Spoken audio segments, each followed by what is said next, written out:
পূর্ব পাঁশকুড়া বিধানসভার কোলাঘাট বাজারে ভোট প্রচারে বিজেপি প্রার্থী সুব্রত মাইতি সাত সকালেই তিনি কোলাঘাট বাজার এলাকায় নির্বাচনী প্রচারে জনসংযোগ করেন। প্রচারে নেমেই সাধারণ মানুষের সাথে সৌজন্য বিনিময় করেন তিনি।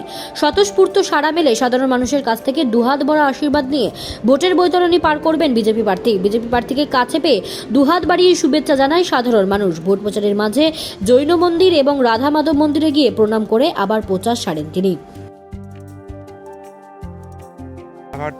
যে হাট আছে ওখানে আমরা প্রচার করছি, প্রত্যেকটা মানুষের সঙ্গে সংযোগ করছি। মানুষের মধ্যে প্রচুর উন্মাদনা, প্রচুর, ওটা ভাষায় প্রকাশ করা যাবে না। আমি যেটুকু লক্ষ্য করছি ওনারা শুধু মুখিয়ে আছেন কবে ভোট বাক্সে ভোটটা দেবেন।